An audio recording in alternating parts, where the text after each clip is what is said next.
To understand inodes, let's first watch a YouTube video. The Linux file system itself is made up of a structure of inodes. Inodes contain the metadata that relate then to the files within the file system. So each inode in the file system represents an individual file. The inode then contains the metadata about the file, so the file size, the device ID it's stored on, the user ID, the group ID, the ownership, so the mode, the timestamps, and of course it's pointing to the actual data. It doesn't store the name of the file. The file name is stored separately along with the inode number, so we can link in to the metadata that represents the file. In this way we can have multiple file names that point to the one piece of data, or what's called creating hard links in our file system. So here's our inode 234599. We've got two documents, one called myfile.doc and another one called current.doc, and they can point to the same inode, so these two files are in fact the same file. So then, to summarize, when we start looking at the structure of a file system, at the top of our hierarchy we're going to have the file system itself.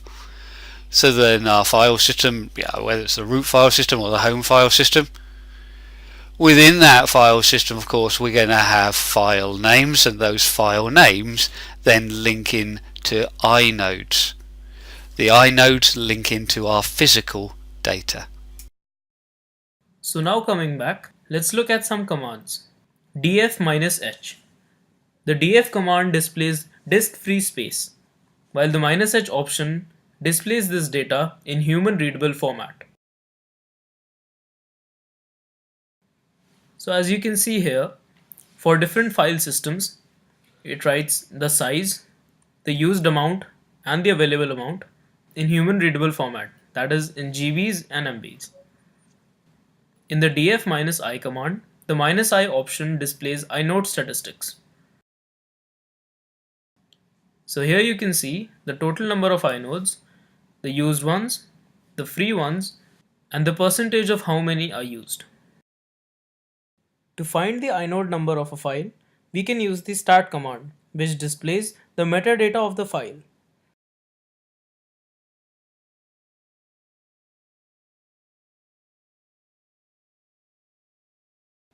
So here you can see the metadata, which includes the inode number.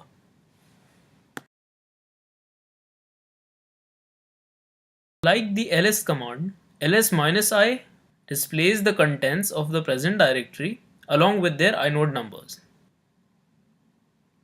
So here on the right hand side you can see the folder's contents, and we use ls-i to display its contents on the terminal. Now how do we get the inode number for the third file in this directory? We write ls-i piped with head -3 to get the first three files, and now we pipe this with tail -1 to get the last entry, that is the third one. And now we use awk to print only the first field, that is the inode number.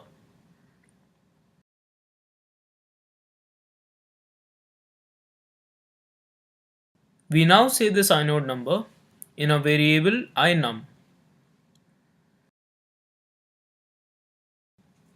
So let us check what inum contains by writing echo $inum. So it does contain the inode number. Let us try getting the file name using the inode number. To do so, we have the find command. According to the syntax, find is followed by the path from where the search starts. -inum is the option which searches using the inode number, and then we supply the inode number, which we are doing here using a variable.